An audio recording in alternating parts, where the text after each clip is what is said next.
أعوذ بالله من الشيطان الرجيم بسم الله الرحمن الرحيم فقال ربكم ادعوني أستجب لكم آمين يا رب العالمين الحمد لله رب العالمين الرحمن الرحيم مالك يوم الدين إياك نعبد وإياك نستعين اهدنا الصراط المستقيم صراط الذين أنعمت عليهم غير المغضوب عليهم ولا الضالين آمين اللهم اجمع شامل المسلمين والكريستيان والأمة في مدينة دباو وسلم دائما مجتمعنا هذا بالسلم والأمن والتقدم في بلدنا هذا آمين يا رب العالمين ربنا لا تزغ قلوبنا بعد إذ هديتنا وهب لنا من لدنك رحمة إنك أنت الوهاب ربنا إنك أنت الوهاب ربنا آتنا في الدنيا حسنة وفي الآخرة حسنة وقنا عذاب النار وصلى الله على خير خلقه سيدنا محمد وعلى آله وصحبه وسلم سبحان ربك رب العزة عما يصفون وسلام على المرسلين والحمد لله رب العالمين آمين يا رب العالمين.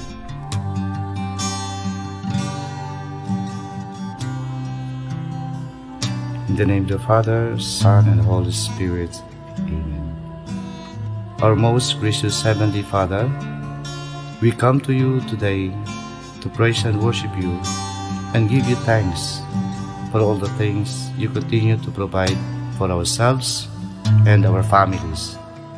Father, we humbly ask for forgiveness for all the times we have offended you, when we forget to acknowledge your presence in the image of our brothers and sisters, and for moments we fail to be good stewards of the blessings you have given us. Continue to guide and protect each one of us, Lord, that we may always walk in the light of your everlasting love and mercy. Grant us, Father, with your comfort in times of distress and with your strength in times of weakness. Bestow upon us your unending grace and healing, that we may in turn become instruments of gentleness and compassion to others. We ask all this in the name of your Son, our Lord Jesus Christ, with a prayer and the intercession of our Blessed Mother. Amen.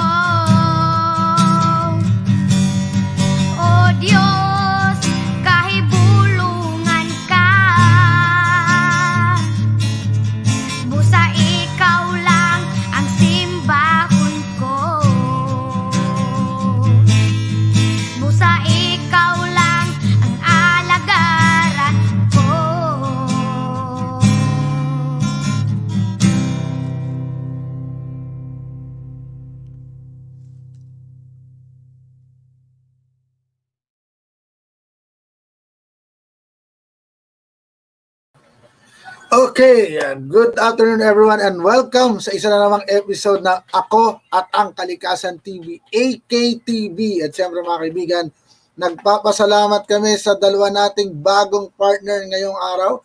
Unang-una, live na po ang mga shows ng Ako at ang Kalikasan TV beginning, nagsimula po last week sa Edge TV Philippines. Kaya maraming po salamat, Edge TV!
Ayan guys, yan ang Edge TV Philippines. Please, panoorin niyo po ang mga shows nila na they're live din sa Ako at ang Kalikasan TV. At syempre, just this week, we also have a partnership with another online streaming platform online show and online TV network, ang Global TV Network. Ayan, maraming po sa inyong pagsuporta. Live na rin po ang ating mga shows sa Global TV Network. Hello Philippines, my name is Sushmita. I'm Sam, Broadcasting live from Global TV Bollywood Studio, India. live from Global TV London studio. You are watching Global TV Philippines I'm so excited to join you. Catch me soon on the Rapporteur News with Isabel Isabel Fernandez and Chino Hansel Hansel Filian. Together, let's unite the universe with substance by bringing news you can trust. Until then. See you. Yan, di ba? We're going global. London, Asia, Paris, our shows for the environment is going global, mga kaibigan. And today, may mga kasama tayo na isang napakagaling na local legislative officer ng probinsya ng Nueva Vizcaya. Pero bago po yan, hayaan muna nating pag-alabin yung ating puso para sa kalikasan, mga kaibigan.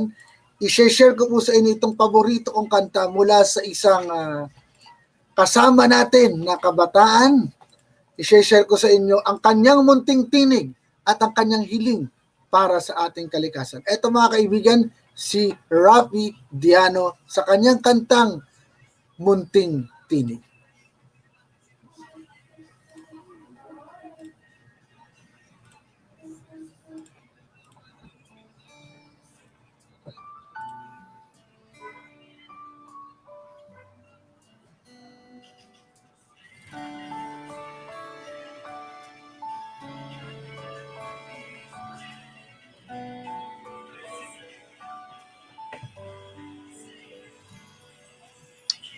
Paligid natin dati kay linis at kay sarap pagmasdan ang langit. Sa dagat ay kay linaw ng tubig, walang basura sa mga paligid. Paano na kaming mga bata kung sa mundo'y walang nagpapala? Ang hangin sa usok ay kay dumi, babalik pa ba ang dati? Ako'y nakikiusap sa bawat isa. Sana ang bukas namin ay bigyan niyo ng pag-asa. Ako ang munting tinig, ang pakiusap ko sana ay marinig. Ito ang ating daigdig, ang tanging kailangan, tunay na pag-ibig. Huwag nang hayaang magdilim ang langit. Ba't sisirain ang kalikasan? Sa'yo'y wala ba ang pagmamahal? Bundok at ilog ay pagyamanin, ito ay bigay sa atin. Ako'y nakikiusap sa bawat isa. Sana ang bukas namin ay bigyan niyo ng pag-asa. Ako ang munting tinig, ang pakiusap ko sana ay marinig. Ito ang ating daigdig, ang tanging kailangan, tunay na pag-ibig.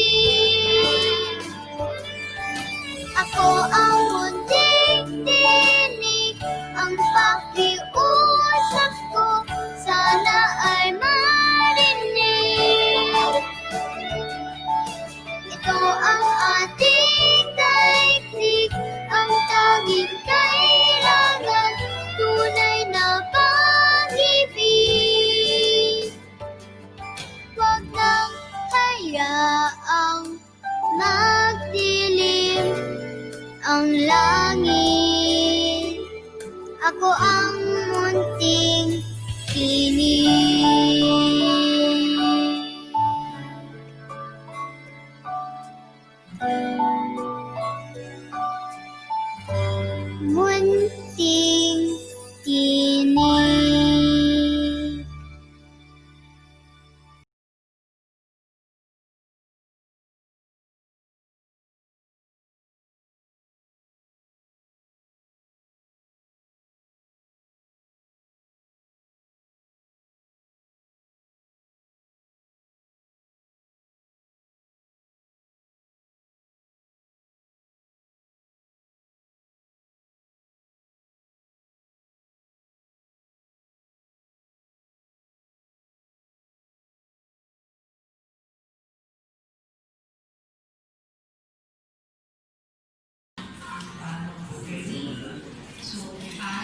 State your name I, Roland M. Baru, of from So I state your name I, Roland M. Baru, of barangay of Barangay Quirino, Solano.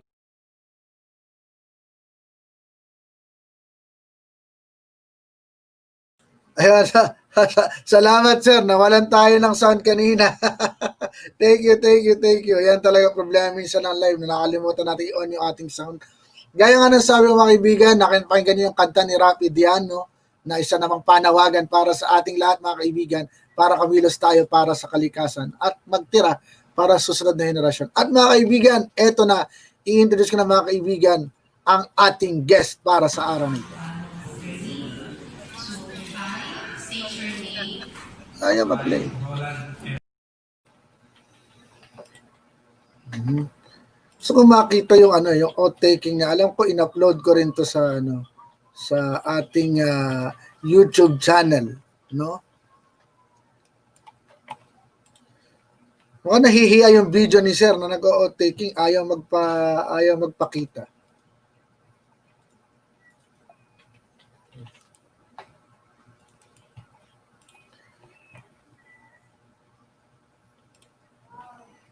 Ayan. Alam nyo kasi, bihirang-bihira talaga mga kaibigan, yung makakita tayo ng isang member ng Sangguniang Panlalawigan na talaga namang nakatutok dito sa issue ng green governance. Ayan, eto senior ko na. Ayan, ang kanyang outtaking mga kaibigan. So I state your name I, Roland M. Baru, of barangay of Barangay Quirino, Solano, Nueva Vizcaya, having been duly elected to the positions of state your position having been duly elected to the position of Provincial Board Member, North District of the province of Nueva Vizcaya of the province of Nueva Vizcaya, in the national and local elections held on May 13, 2019, in the national and local elections held on May 13, 2019. hereby solemnly swear that I will faithfully discharge to the best of my ability Hereby solemnly swear that I will faithfully discharge to the best of my ability the duties of my position as your position the duties of my position as provincial board member and of all others that I may hereafter hold under the Republic of the Philippines, and of all others that I may hereafter hold under the Republic of the Philippines, that I will bear true faith and allegiance to the same, that I will bear true faith and allegiance to the same, that I will obey the laws, that I will obey the laws, legal orders, and decrees legal orders, and decrees promulgated by the duly constituted authorities of the Republic of the Philippines, promulgated by the duly constituted authorities of the Republic of the Philippines, and that I impose this obligation upon myself voluntarily, that I impose this obligation upon myself voluntarily, without mental reservation or purpose of evasion. without mental reservation or purpose of evasion. So help me God. So help me God. Congratulations.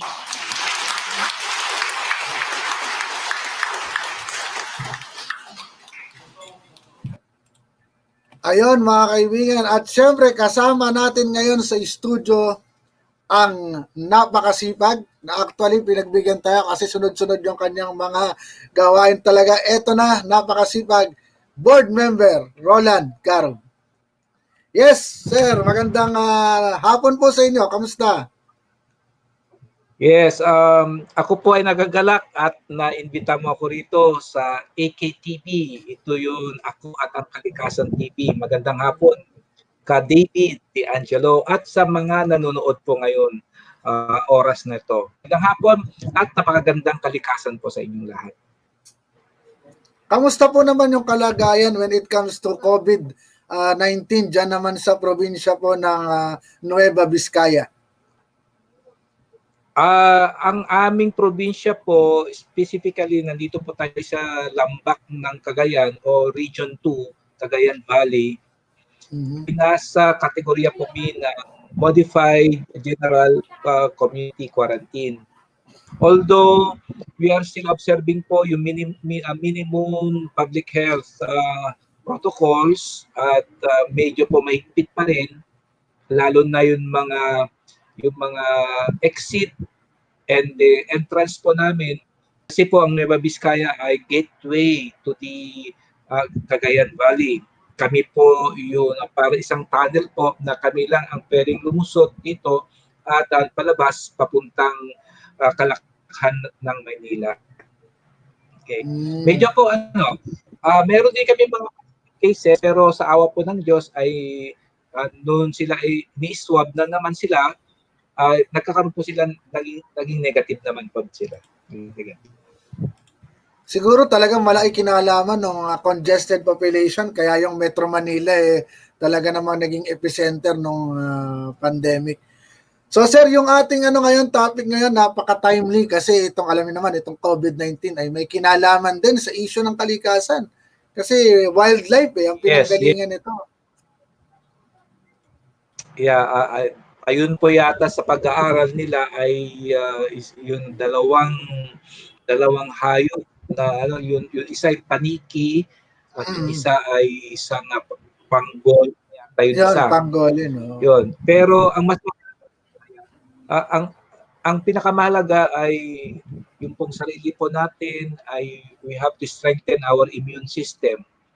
At sana po ay yung ating mga pagkain ay dapat maging aware ang ating mga kapwa kababayan po natin na yun at mahalaga pa rin ang ating pagkain at disiplina po ng ating gawain.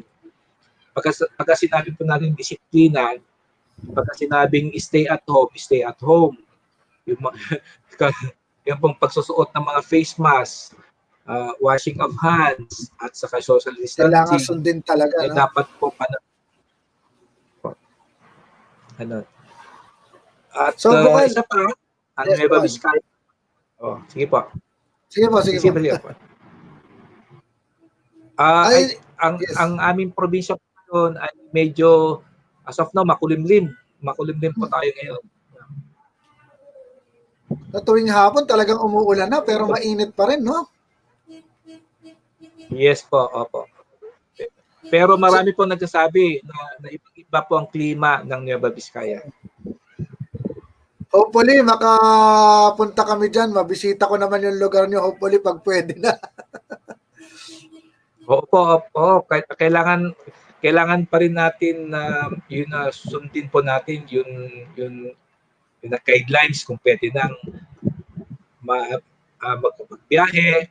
At the same time, although yung pong sinusunod pa rin namin ang minimum public health emergency standards natin.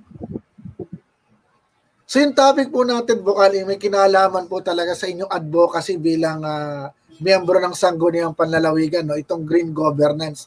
So kami dito, interested kami malaman, ano ba tong green governance? Kasi for sure, marami nakakaalam, governance, yun ang pamamahala sa ating pamahalaan, yan ang paglilingkod sa bayan ng mga public officials. Pero ano ba tong green governance? Alam ko ba, inihanda kayo sa amin na presentation tungkol dito para yung mga nanonood naman sa atin ay mas maunawaan kung ano po ba yung green governance at bakit ito mahalaga. Yan.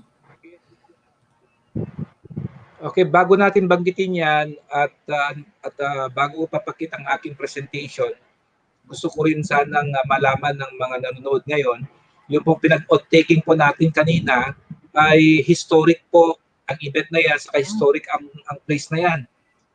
Yung pong building yan ay yun pong pinopose po natin legislative building ng bayan ng Solano, kung saan po naging konsehal ng 9 na taon. Wow. At doon na rin po yung pong batas na nagawa ko tungkol sa mga environment ay dyan po na rin po siya pina-approve doon mismo sa building ngayon. Kaya ko bumalik po ako dyan para mag-taking for the second term po na bilang board member po ng probinsya ng Nueva Vizcaya. Wow. So, ang magiging usapin po natin, President, ng ating partido ay patungkol po sa green governance. Pero bago po yan, kailangan alamin po natin kung ano ba ibig sabihin po talaga ng governance. Bago po natin pag-aralin ay kung ano talaga ang green. Kasi kung tutusin, so pwede mo siguro ipakita na. Mahaba-habang kurso ko talagang ito ay kumbaga pahapyaw lamang sa usapin na ito. Ipakita ko na po ba yung ating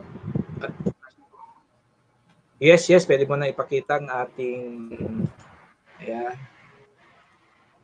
Okay na ba? Ayan po, okay na po. Ayan. I-hide ko lang ito. Ayan po yung yung pong what is governance. Mauna po na ay malaman po natin ano po talaga ang ibig sabihin ng governance. So ang governance, ayun po sa ating na research kasi may mga iba't ibang identification o kaya ang pag-define nila sa isang governance. Pero dito po ay medyo nagustuhan ko ang definition ng governance. Una, ang governance refers to power and authority and how a country manages its affairs. So, tandaan po natin na the power and the authority. And then, it encompasses all the mechanisms, processes, relationships, and institutions through which citizens and groups articulate their interests and exercise their rights and obligations. Ito po pinaka-importante.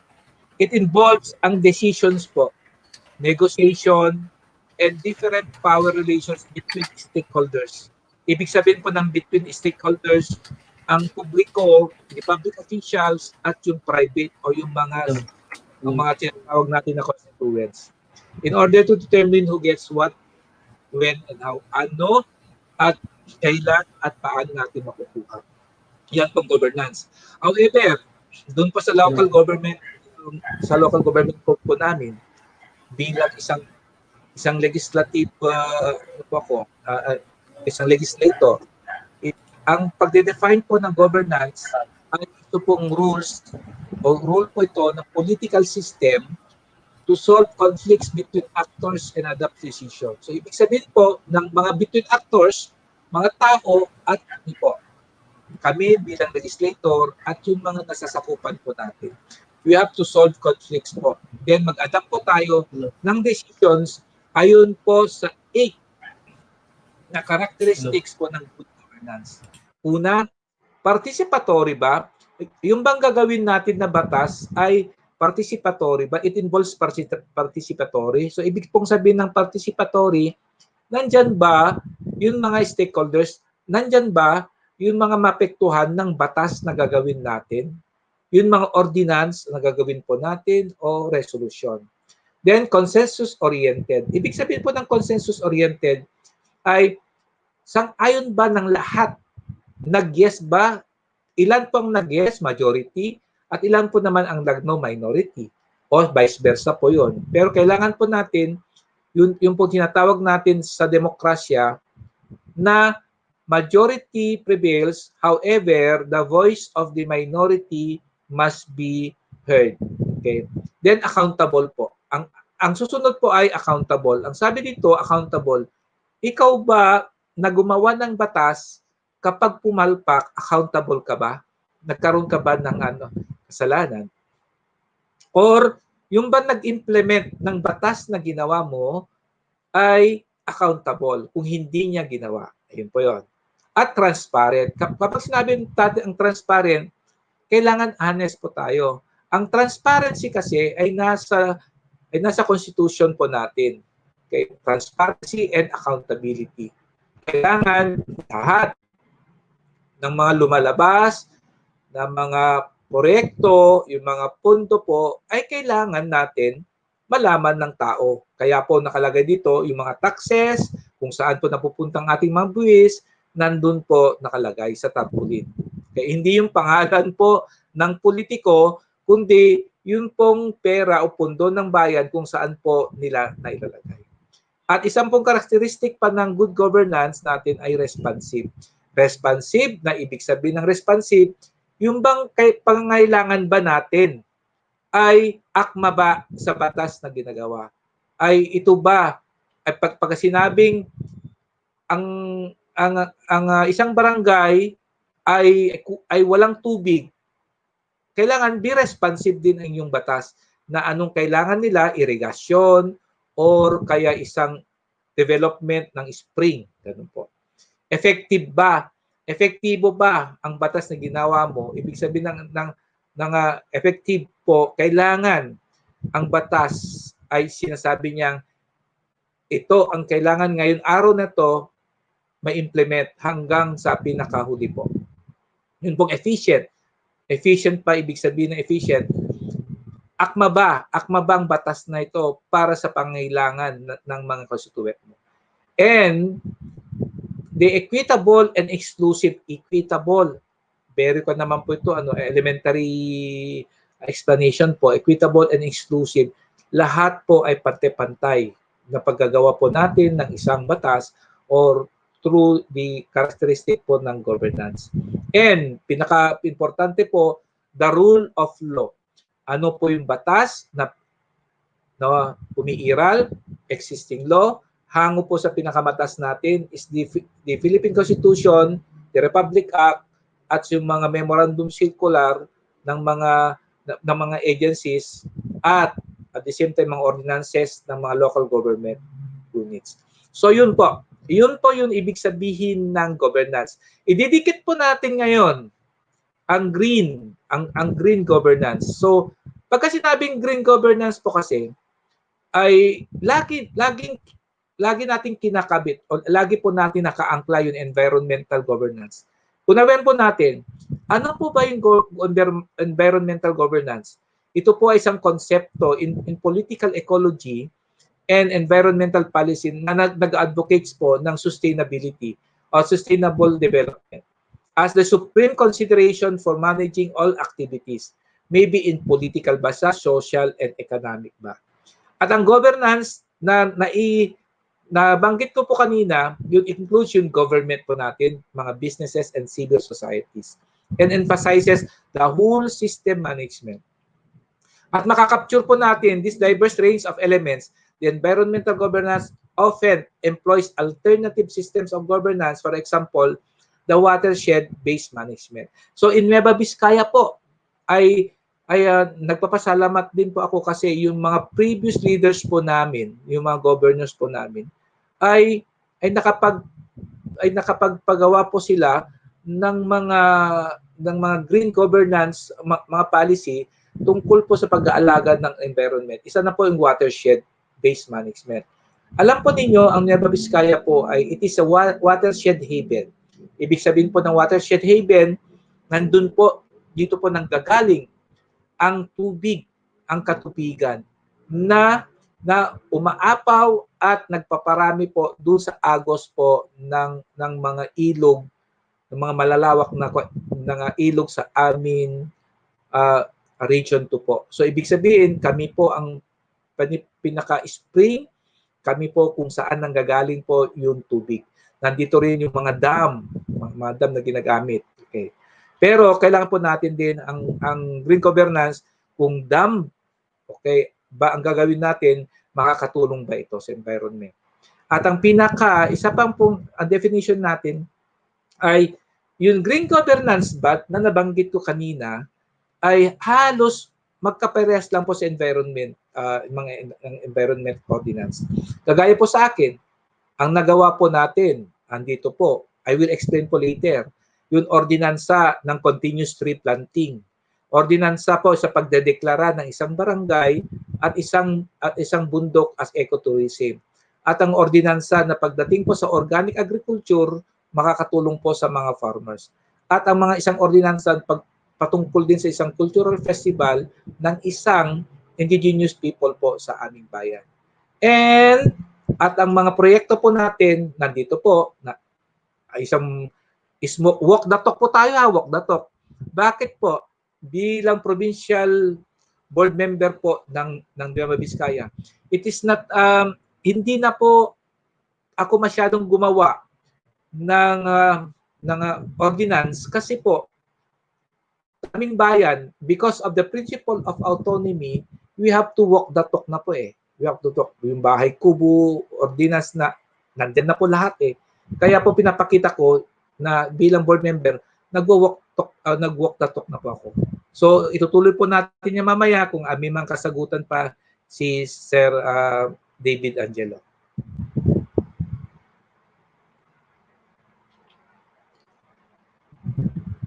Yes, sir. Ay, okay ba? Okay naman po, okay naman. Medyo nabitin lang, pero ano kasi itong green governance talaga. Yes, sir. Umuulan dito. Makilig yata yung ulan dyan. Okay po, makulimlim, makulimlim. So ano, yung mga pinresent ng ordinansa, gaano kahirap na maipasa yun sa, di ba nagsimula po kayo as a municipal councilor, tama po ba? Tama po. Gaano, yes po. Sa isang konseho po, kailangan po natin ng mayorya at minorya. The majority and the minority.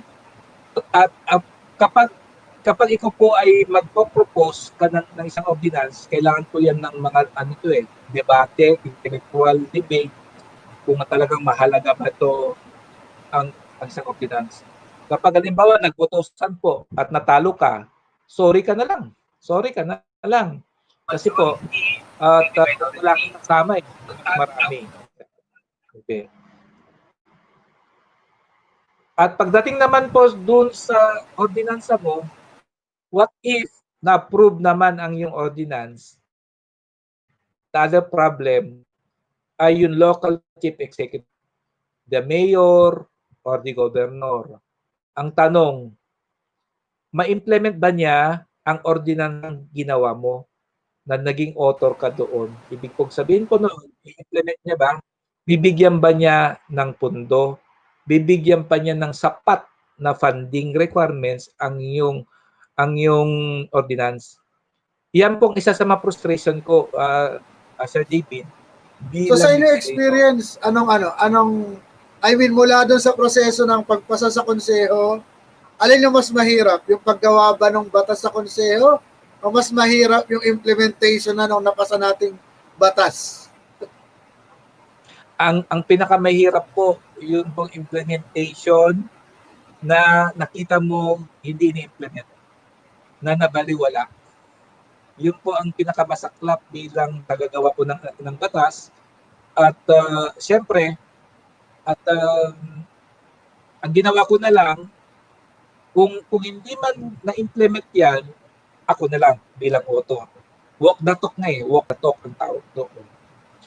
Kaya po pinapakita ko, yung ang next na video na papakita mo mamaya, hindi man ginagawa ng mga nakaupo ngayon, ang aking ordinansang, ako na lang ang nagpapakita sa kanila na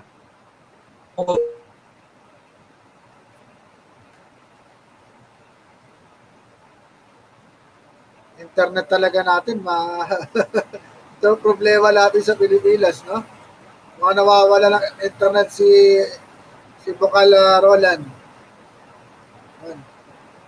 Pero alam mga kaibigan, no, talagang medyo, yan talaga yung masaklap. No? Although may mga batas na tayo nagagawa, like yung Zero Waste Management Act, napakatagal na po yan. Itong Clean Air Act, kasi itong Renewable Energy Bill. Ang problema kasi mga kaibigan, most of the time, babalik na yung tara ni Bukal, most of the time, hindi rin na-implement, no? And nakaka-frustrate talaga. Pakita natin yung alam to yung rambutan planting to no? Mga bata yung kasama nyo dito, no, Bukal? Opo. Kasi po, Pakita na. Yes po. sige, pwede mo na ipakita mo na.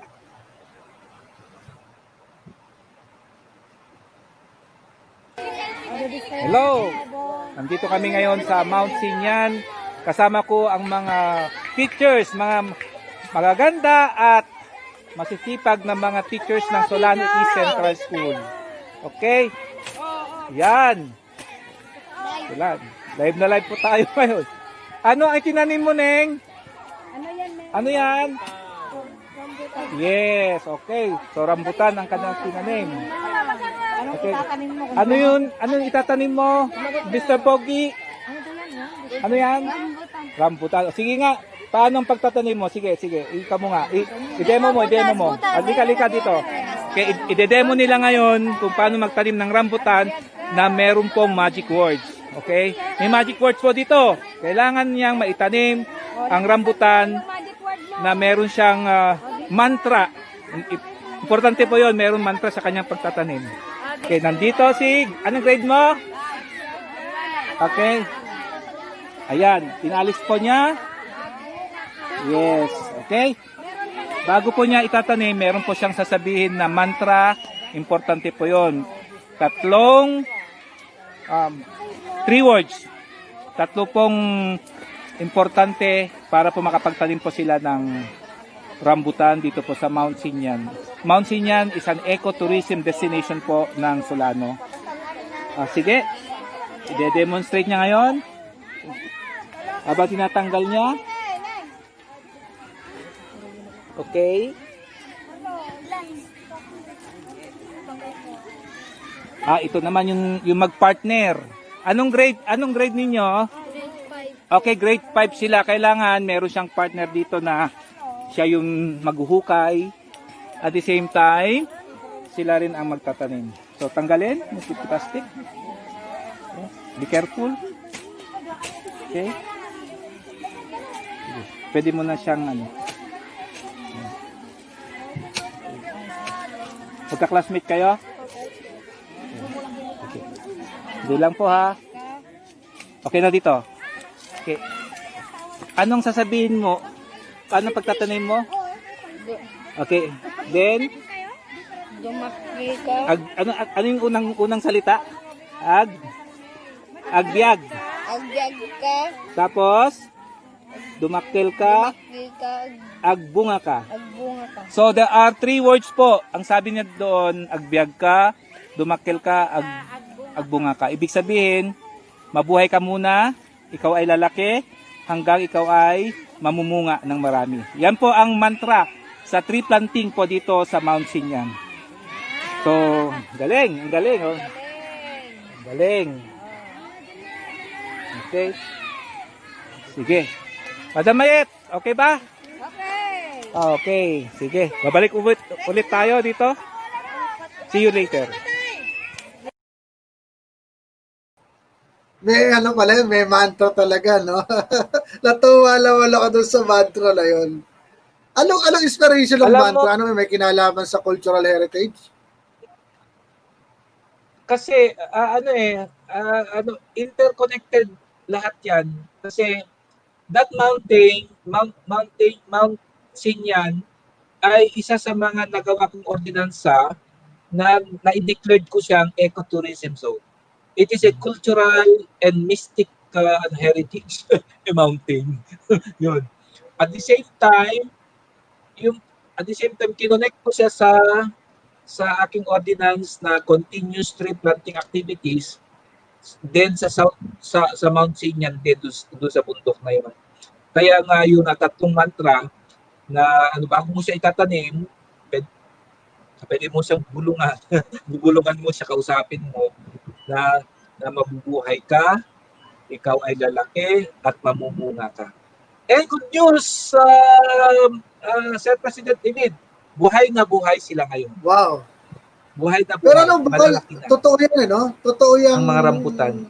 Totoo yung mantra na yan. Kasi actually, may study na lumabas dati na itong mga halaman, habang may magandang tugtog, mayroong kinakausap mo, kahit hayop ha, mas nagiging okay yung pakiramdam nila.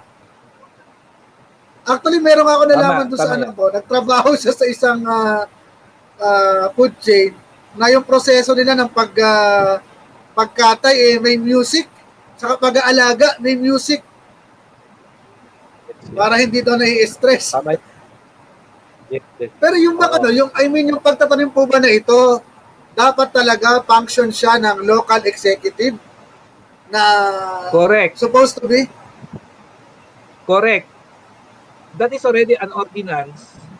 Ang gagawa ang legislator ng isang ordinance once na nakapasa at napirmahan na ng local chief executive, and then yearly gagawin niya, implement niya at saka pupunduhin niya. Pero sa akin naman, hindi siya nagawa, ako na ang gumawa ako na nag-implement, ako na rin ang nagpundo privately. Ganon. Pero okay lang, kasi masaya naman ako at ang good news ay buhay na buhay sila, lumalaki na, and siguro mga after 3 years, siguro next year, mamumunga na mga yan. So dito siguro yung mahalaga sa green governance, kung makikita natin na importante na alam mo yung layunin talaga, kaya may Green Party of the Philippines at kasama po kayo dyan, siyempre kayo yung convener ng Region 2, no? Mahalaga na hindi lang legislative yung malagay na may environmental governance, kundi pati mga mayor, governor, the executive. Academe. Yeah. Tama yun. Kasi alam ko ang vice mayor and vice governor are the heads of the legislative, tama po ba? Ang vice mayor at ang mga sanggunian members ay sila po yun pong nagpo-propose, nag-enact at gumagawa po, nag-approve po ng batas. Ayan. At yung pong nag-execute, nag-implement ay yung local executive, the barangay kapitan, the mayor, the governor, or the city mayor. Pero maganda doon sa ginawa nyo, I think siguro dapat tularan nung iba na kung meron kang ordinansa at hindi na-execute at may paraan, no? Na pwede mong gawa ng paraan na makatulong para may implement yung ordinansa. Huwag ka nang palaging batikos ng batikos. Kasi iba parang binabatikos yun, batikos dito, kaliwat kanan. Tapos in the end, ikaw rin naman na bumabatikos, ang tanong, may nagawa ka bang paraan? Di ba? Ganun po yung mas magandang approach, palagay nyo, bukal na mas maganda na tulungan natin na gumanap tayo ng paraan para maipatupad yung ordinansa kaysa puro batikos. Palagay nyo po, mas okay yun na one of the ways. Yes. Ang naging estratehiya ko po yan, strategy ko kapag may mga nagbabatikos sa akin o nagbabas, ayan, sabihin ko lang sa kanila, ganito lang naman po eh. Ikaw ba ay parte ng problema or parte ka ng solusyon? O yun. Pagka sinabing parte ako ng solusyon, o sige, yung bang pagbatikos mo ba ay gusto mo bang i-amend? O magkaroon ko ng suggestion o recommendation? Pagka sinabi, yes, sige, welcome ka, okay lang. Tapos, pagka sinabi niyang mas maganda itong yung aking recommendation ko, no problem, I will accept that. No problem. Ayun. Kaya ganun nga ang governance natin eh. Ang green governance should be participatory, sinasabi nga, and then basta nasa rule of law pa rin tayo. Ang maganda kasi talaga, para sa akin kasi parang mas maganda talaga na sa isang community na sa governance, hindi naman importante na pare-pareho kayo ng pag-iisip. Kasi di ba, pag pare-pareho kayo, mapaalo kung mali na yung ginagawa nyo.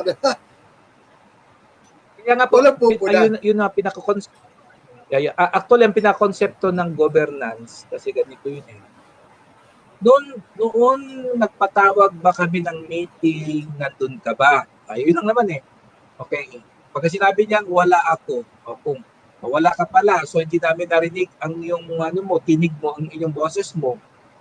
Okay. Ngayon, nung nagawa na ang batas, okay, magsabi ka ng suggestion at rekomendasyon na maganda, sapat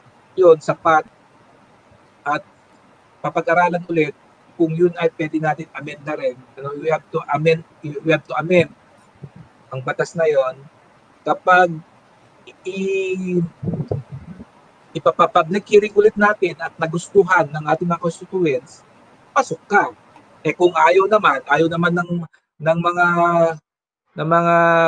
constituents yung mga na-suggest mo. So, wala tayong magawa kasi nga kasali ang ating constituents dun sa decision making natin. Kaya nga po participatory. Ganun.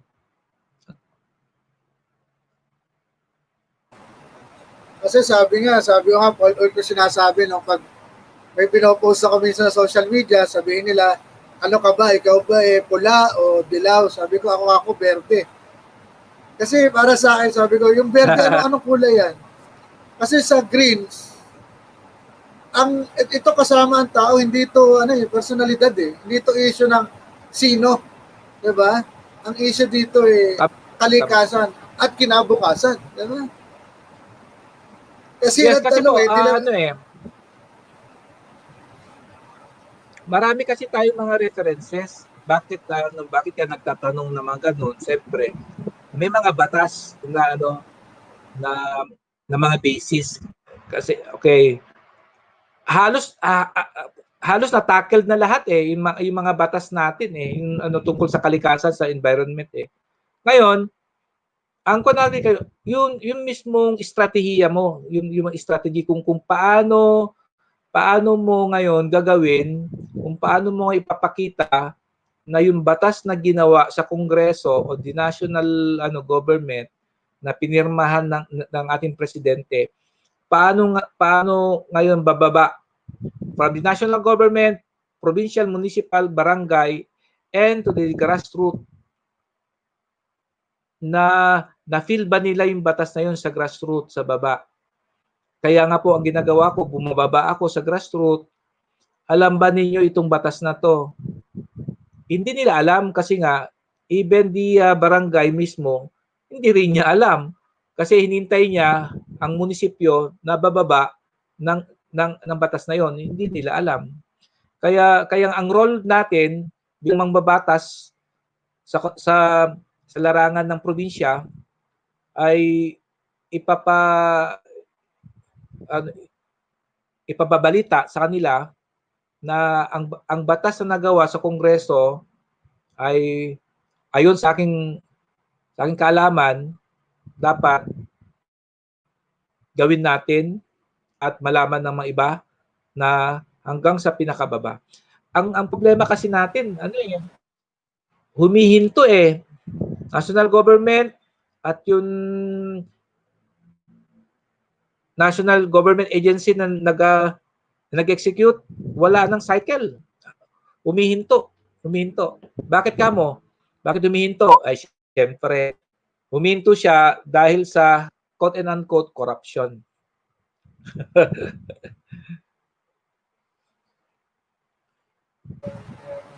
Alam mo yung issue ng environment talagang napakalawak pero I think may magagawa naman tayo kasi nung nakaraan nanood ako nitong Democratic National Convention sa US nakita ko yung kaiba ng partido doon kasi yung partido doon parang pakiramdam ko ultimo yung simpleng mamamayan involved sa pagpili ng executive na patatakbuhin nila unlike sa Pilipinas na parang may convention nga, pero ikaw na, sari-sari store owner, trabahador, hindi ka kasali sa diskusyon.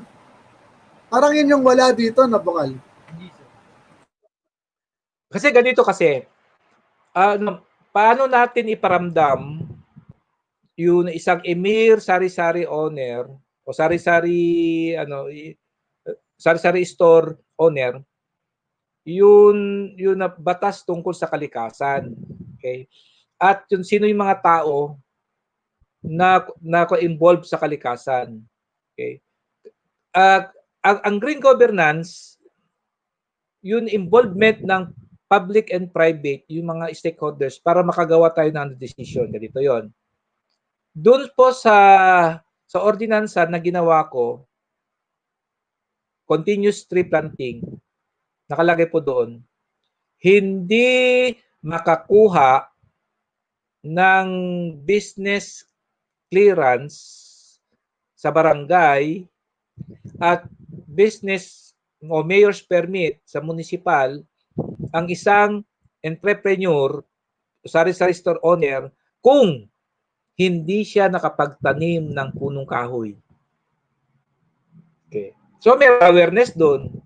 Ibig sabihin, kailangan na pala akong magtanim bago ko makakuha ng business clearance, mayor's permit. Okay. Yun para sa isang business entrepreneurs. Doon naman sa academe. Okay. Ewan ko, nasa batas na ito ngayon. Bagong batas lang. Hindi ka makapag-graduate ng elementary, high school, o graduate kung hindi ka nakapagtanim ng 2 o mahigit na punong kahoy. Ganun yun. Kailan naging batas yun? Bago lang ba to o matagal na? Yes, meron na. Meron ng batas na sa DepEd, sa CHED, hindi makapag-graduate o isa yan sa mga requirements para sila ay makapag-graduate, yung pagtatanim, yung able na makapagtanim sila ng mga punong kahoy ng garden. Na sa akin din, nung ako'y konsehal, yun din ang aking nilagay. Ibig sabihin, wala pa yung batas noon. At ako siguro, advance sa ating pag-iisip natin, yun ang ginawa natin. It's a requirements. Kapag pupunta sila sa gobyerno, kukuha sila ng mga dokumento, it's proper, na ang gobyerno naman, sige, bibigyan ka namin ng legal document, basta makapagtanim ka ayon sa isang ordinansa. Yun. So yun. Pero yung pagtatanim na to, di ba parang daldalo says na magtanim, di ba? Magtanim tayo, hindi ma-graduate. Ano yung, like sa ordinance nyo, Bukal, ano yung assurance na itong mga itatanim na ito ay will grow into trees? Kasi ang daming nagti-tree planting. Meron nga tayong dati na project ng DENR na ang daming tinanim. Yeah. Tapos ang para ang mortality rate is nasa 85+%. So, naging useless. Kung gano'n ang mangyayari. Kayo po, sa ordinance nyo, anong ginawa po ninyo na parang assurance na mababa yung magiging mortality rate ng mga puno natin na itinanim? Okay. Yun. Kasi sinasabi ng ating ordinance na the local government unit shall identify a space or a location kung saan sila magtatanim. Na ayon po sa umiiral na national laws o kaya yung national circular natin, memorandum circular, yung national greening program na kung sinasabi niya, identify mga ektarya kung saan magtatanim ang mga tao doon. So there is a identification. Tapos ang pinakamaganda pa doon sa ordinansa na yung kanyang itinanim niya ay magiging property niya. Magiging kanya. So meaning to say, nagtanim ka, opo, nagtanim ka sa lugar na yon, babalikan mo siya. Kasi nandun ang pangalan mo eh. Babalikan mo siya. At saka makikita mo na habang lumalaki, yung mismong tinanim mo. May mga Parang invitation. binibigyan natin ng sense of ownership yung mga nagtatanim, no? Hindi ka Correct. lang That's nagtanim it. at umalis. Yeah. Correct. That is a sense of ownership. Ako noon, nagtanim ako ng isang puno ng niyog. Habang binabagtas ko yung daan, nakikita ko yung niyog na yon. Lumalaki siya, lumalaki. Tapos, although nilapitan ko pa nga siya hinaplos ko pa nga naplos ko. Pero, ito lang, noon lang na buwan, I was frustrated, wala na, yung nyug. Wala na, nalinis na. Ano nangyari? Ngayon, Pinutol or? Opo, pinutol. Ngayon, ako ba ay dahil meron kong sense of ownership, idedemanda ko ba kung sino yung nagputol na yon? Meron nakalagay doon sa sa ordinansa na meron penalty. Yan, meron penalty. So kailangan kumbaga bago mo putulin, kailangan may proper siguro permit or proper na ano ba tawag doon? Meron nakalagay doon, meron permit to cut. Permit to cut, permit to prune, then permit to transfer. Yun. Kasi yun yung minsan hindi ko maintindihan di ba? Parang kapag tao, bawa, sa government, lalo na DNR, yun yung minsan na nagtataka ako pag DNR, DPWH, pag widening, road widening, parang walang pakialam kahit mga puno na matatagal lang nandun. Samantalang parang meron namang way, di ba? Para maayos yung transfer or something nitong mga maapektuhang puno na ito. Yes. Kung mapapairalin po kasi natin yung aesthetic na yung aspetong aesthetic ng mga punong kahoy natin na yung nasa tabi ng daan. Meron paraan. Kung gusto po natin na ayaw patanggal, wag talaga pwede. Kasi yung pinakaset.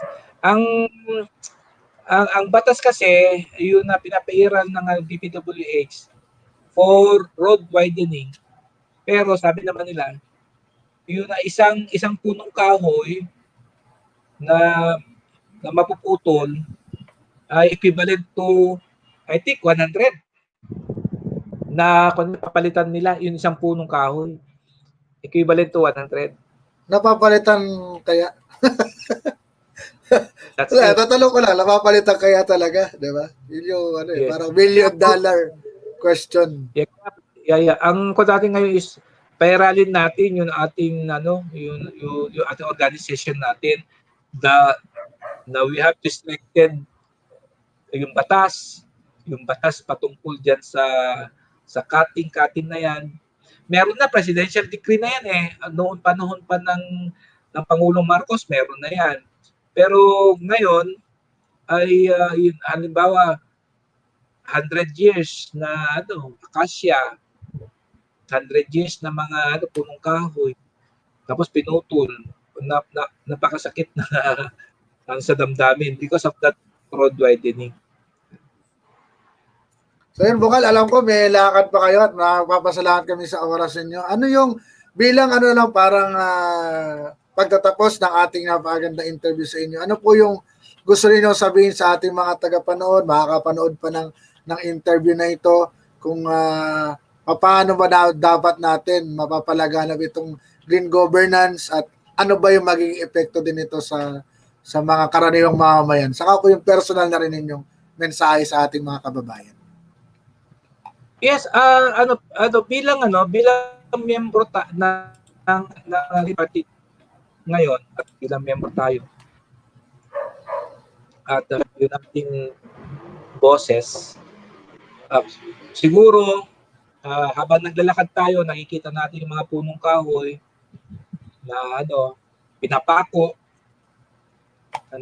nilalagyan ng billboard. Alamin natin, meron bang ganun na batas?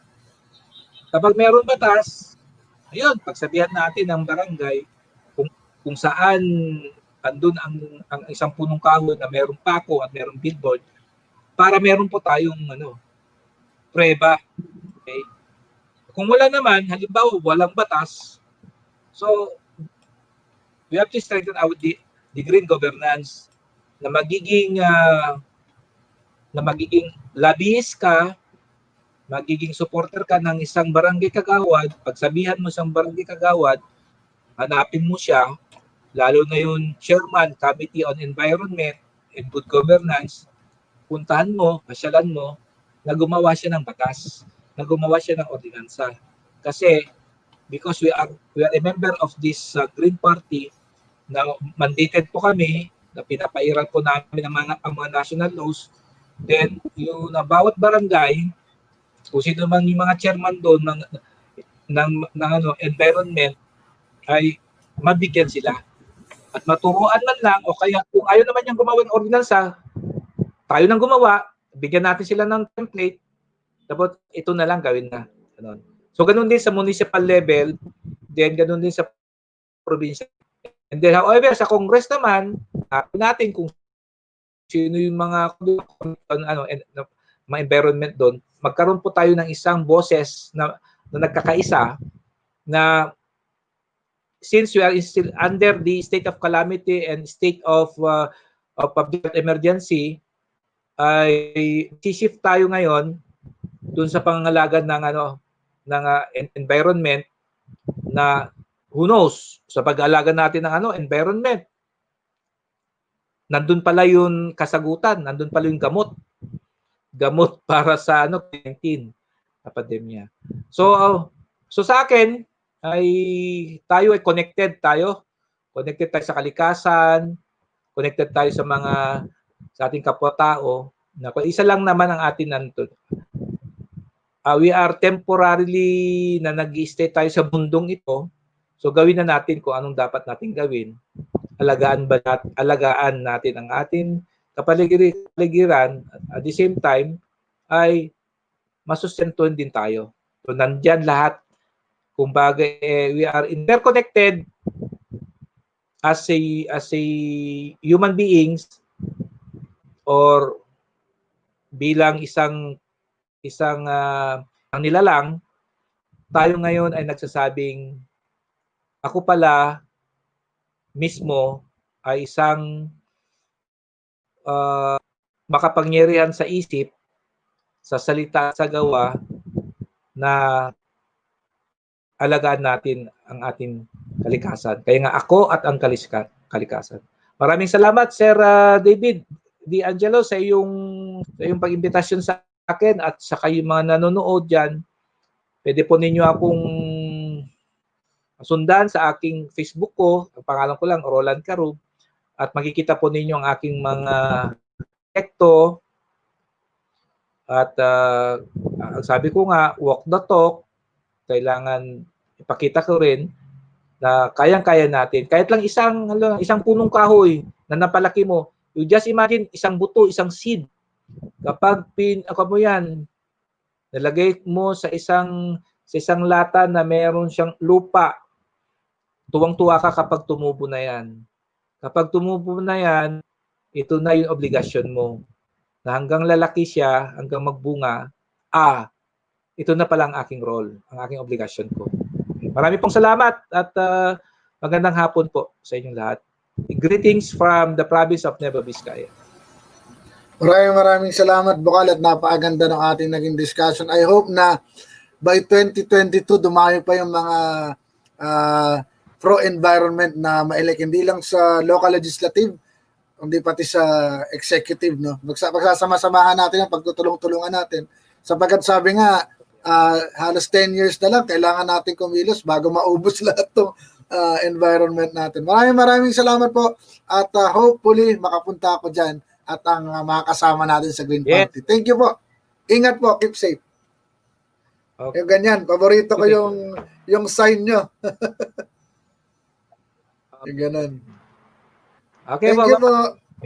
Salamat po. Yan mga kaibigan, napakinggan nyo si board member Roland Carub ng Nueva Vizcaya. Napakaganda ng kanyang mga na-share sa atin about green governance. Sabi nga niya, If the local executive cannot do or implement the project, it is up to us to do something about it. Rather than, kumbaga, pag, alam mo, mag-protesta tayo, magwelga tayo, tanongin din natin sarili, ano ba yung magagawa natin? Baka naman pwedeng proactive yung ating pagtulong. Baka naman pwede tayong gumawa ng paraan para at least, di ba, makatulong din tayo dito sa pagresolba sa problema ng ating kalikasan. At ito nga, isang example mga kaibigan, yung ginawa dati ng ating Vice Chairperson ng Green Party of the Philippines, ni Ma'am Rachel Baldonado, nung siya teacher pa. So sa pamamagitan ng teacher, gumawa siya ng proyekto para sa kalikasan. At nanalo pa nga siya dito sa Young Environmentalist Organization. So ito yung kanyang video. Hello mga kaibigan, may sabihin ako. Importanteng bagay dapat na malaman nyo. Huwag niyo sanang pabayaan ang balitang ito. Ika'y makakatulong sa mundo. Kalat nyo ay huwag itapon kung saan lang. Mahalagang itapon mo sa tamang lalagyan. Ang ating bayan ay palagi nating linisan para maganda ang kapaligiran. Segregate na ang inyong mga basura para tayong lahat ay sumaya. Tulong-tulong tayo sa pagbabago ng sanlibutan. Plastic bote tapon nyo, ihiwalay nyo ang nabubulok sa simento. Kung maaari ay mag-recycle kayo para masanti ang basura nyo. Kalat nyo ay huwag itapon kung saan lang. Mahalagang itapon mo sa tamang lalagyan. Ang ating bayan ay palagi nating linisan para maganda ang kapaligiran. Segregate nyo na ang inyong mga basura para tayong lahat ay sumaya. Tulong-tulong tayo sa pagbabago ng sanlibutan. Hiwalay niyo na ang inyong mga basura para tayong lahat ay sumaya. Tulong-tulong tayo sa pagbabago ng komunidad.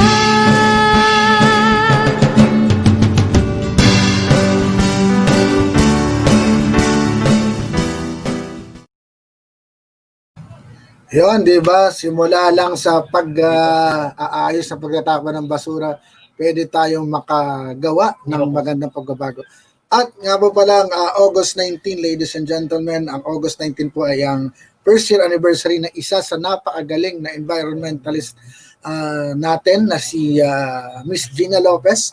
At kami po sa Green Party of the Philippines ay sumasaludo sa kanya at binibigyan siya ng pagpupugay sapagkat isa po siya sa mga naging inspirasyon natin para tangkilikin ang kalikasan.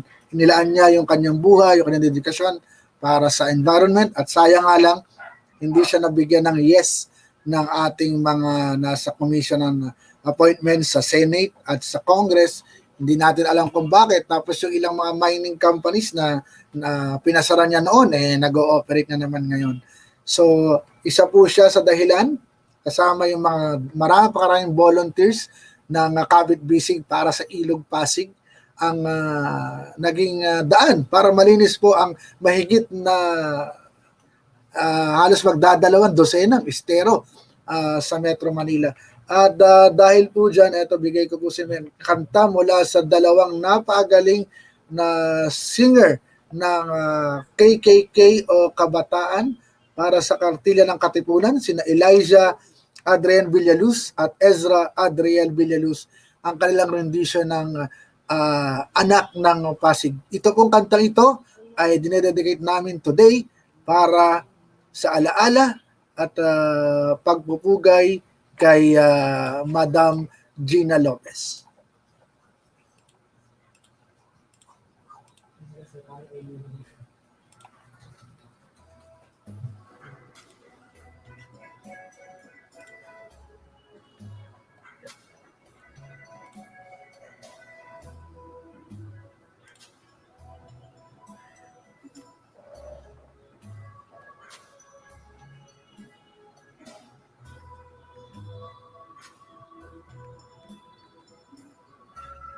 Sir, question, sir. Sa tabi ng Pasig, tagis na ng ilog na itim ang tubig. Lumaking paligid ang bundok na umuusto. Langhap na langhap ang amoy ng basurang bulok.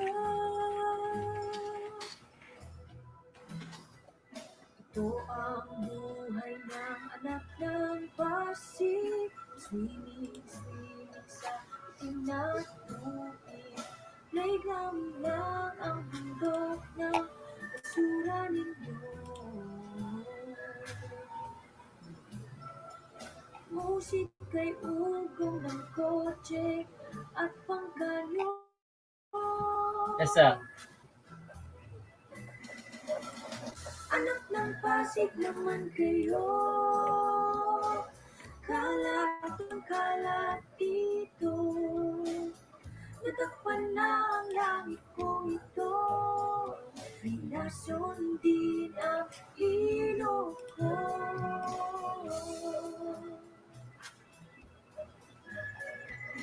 Kala ko'y ganun talaga ang mundo, hanggang nakakita ko ng lumang litrato. Di maniwalang Pasig rin ang tinitingnan ko.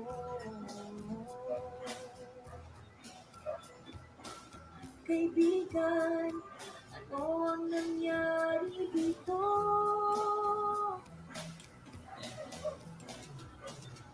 Anak ng Pasig naman kayo, kalat doon, kalat dito. Natakpan na ang langit kong ito, inason din ang ilog. Ako, sir, may question ako, sir. Question, sir. Ako po, sir. Meron. Tapon doon, tapon dito. Di nyo alam ang Ako, sir, may tanong lang about sa Arduino, sir. Question lang about sa Arduino, sir. Nandito kasi ako, sir, sa website ng Arduino. Mahina ba ngayon, sir? Ayan.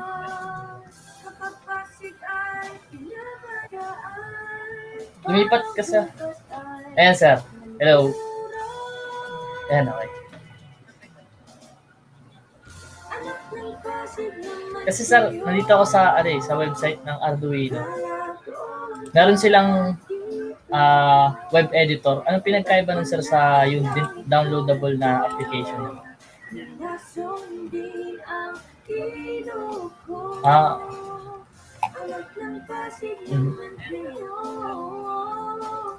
Tapon doon, tapon dito. Di nyo alam ang tinatapon nyo. Meron silang web editor. Ang pinagkaiba sa yung downloadable na application. Patay tayo ito ninyo. Yung pag-bus. Sabi ko yun.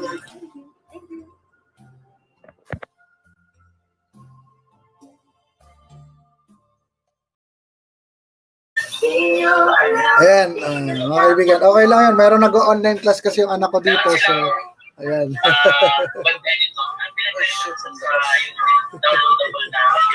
Okay lang yan. Okay lang yan. Ganyan po talaga tayo bilang magulang. Merong mga anak din na kailangan mag-aral, mga kaibigan.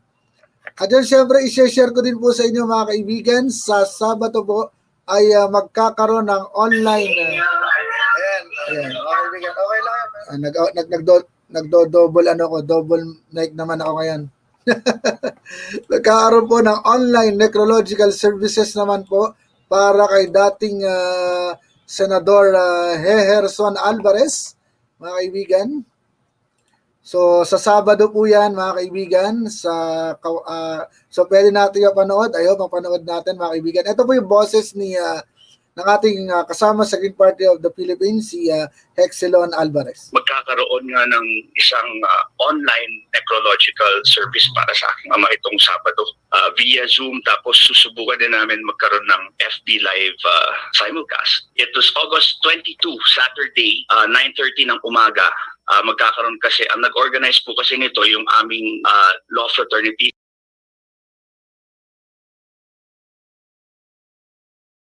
Ayan mga kaibigan, no? So online necrological services. Ay, okay naman na siya. I mean, alam mo naman si Mami, fighter talaga yan. What she was able to survive through, talagang miraculous talaga kung sabihin. Ngayon, so dobleng ingat na lang siya ngayon na lalo na sa kanyang sugar, lagi niya binabantayan namin na, oops, easy ka lang sa ice cream, yung mga soft drinks, para hindi magkaroon ng anuman komplikasyon.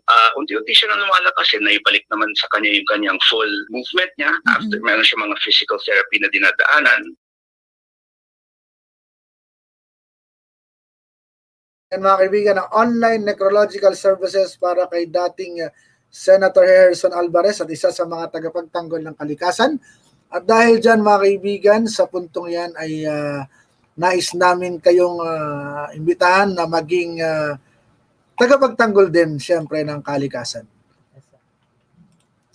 At dyan, sa puntong ito mga kaibigan, ay nais naming tapusin ang ating palabas, ang show o episode sa araw na ito sa pamamagitan siyempre ng isang kanta na alam niyo ang kantang ito na ibinigay at dinedicate, kinompose ni Senator Harrison Alvarez para tayo ay magtanggol at ipaglaban ang inang kalikasan. Panata ng bayan para sa kalikasan. So mga kaibigan, hanggang sa susunod pong AKTV Presents sa Wednesday, 2 p.m. pa rin po. At syempre, live tayo sa AKTV at sa ating partners na Global TV Network at Edge TV Philippines. Maraming salamat po mga kaibigan. Ito po ang inyong Kuya David. Hanggang sa muli.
Sumusumpa ako sa ngalan ng bukas na ipagtatanggol ko ang kalikasan.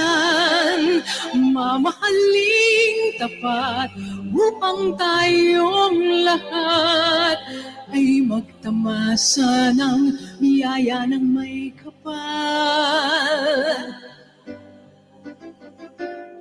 Bawat hakbang nitong sumpa ay aking gagawin sa salita, sa isip at gawa nang ang pagtatanggol sa kalikasan ay maging taos-pusong panata ng bayan. Sumusumpa akong aalagaan ko, sumusumpa akong kakalingain ko ang kalikasan at kapaligiran ko at pagmumula nito ng bagong pag-asa. Sinusumpa akong aalagaan ko. Sinusumpa akong kakalingain ko. Ang kalikasan at kapaligiran ko. At pagmumulan ito ng bagong pag-asa.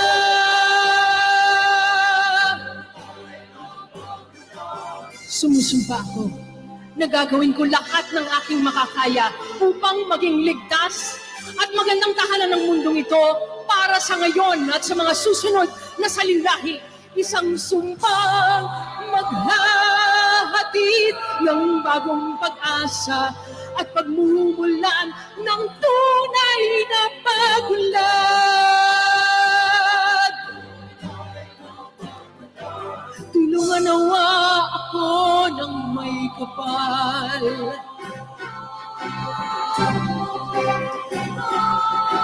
Tulungan nawa ako ng may kapal.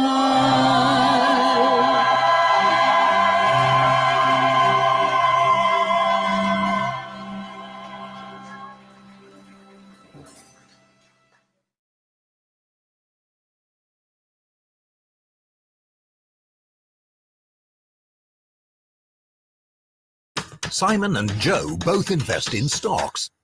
Simon uses eToro to invest.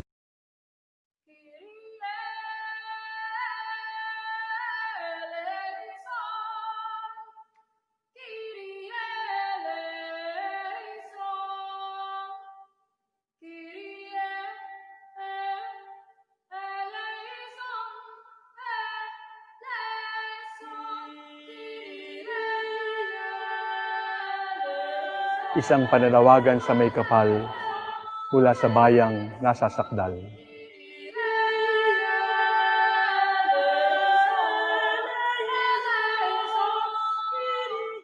Panginoon, sa panahon ng kadiliman at pandemya, alagaan mo ang iyong bayan, gabayan mo ang iyong bayan.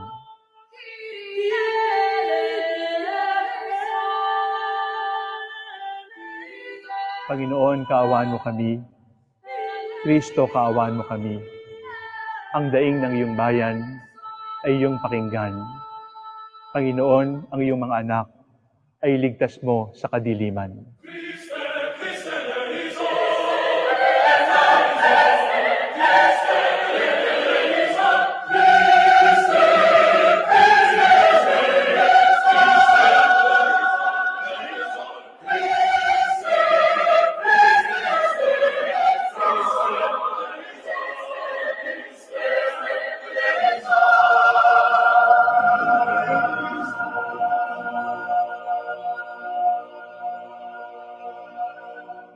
Ang Kyrie ay isang pagsusumamo na naglalaman ng lahat ng ating mga daing at pangamba para sa ating bayan. Speak out. Let your voices be heard. Let the Lord know how much we all love and believe in this country, this gift, this nation, and all its people. Let your love for the Philippines and for our people be heard amidst the plague of terror and deception, amidst the pestilence of violence and injustice, amidst the disease of greed and corruption. The Lord will hear our voices, once silent and meek, now growing, not in hatred, but in love for this country. He will shine His light upon us.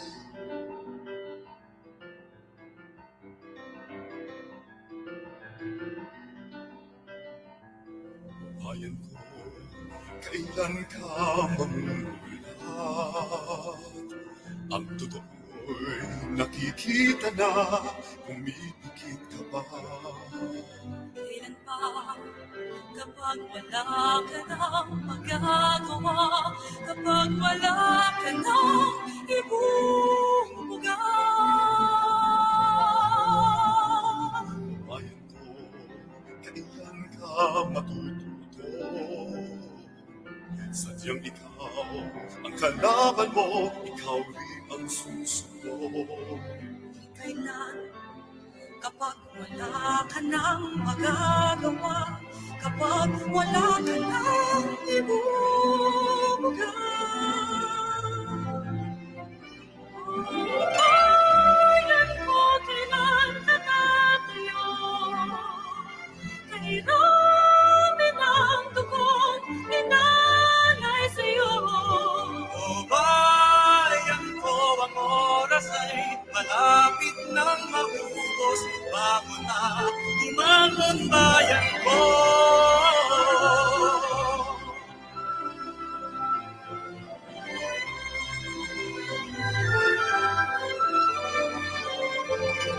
Ngunit kailan kapag wala ka nang magagawa, kapag wala ka nang ibuga,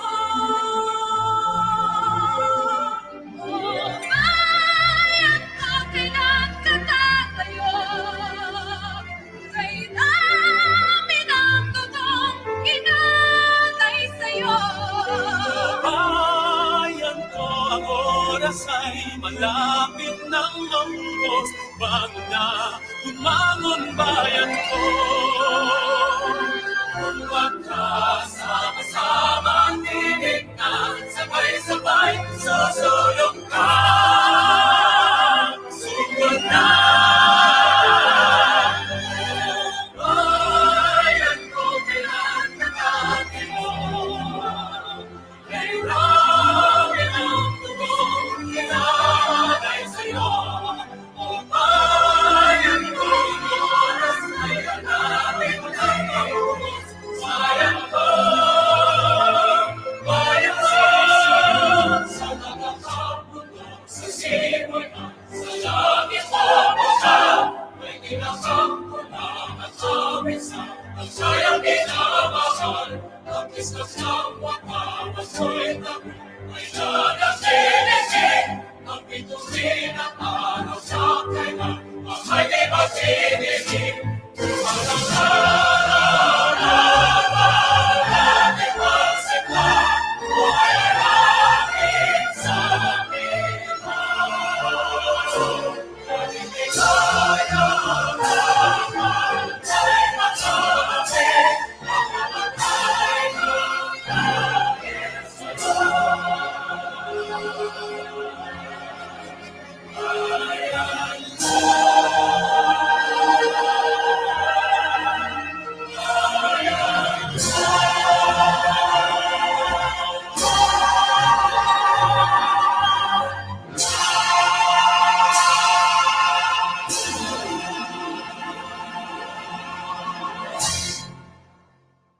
Hello, Philippines. My name is Sushmita.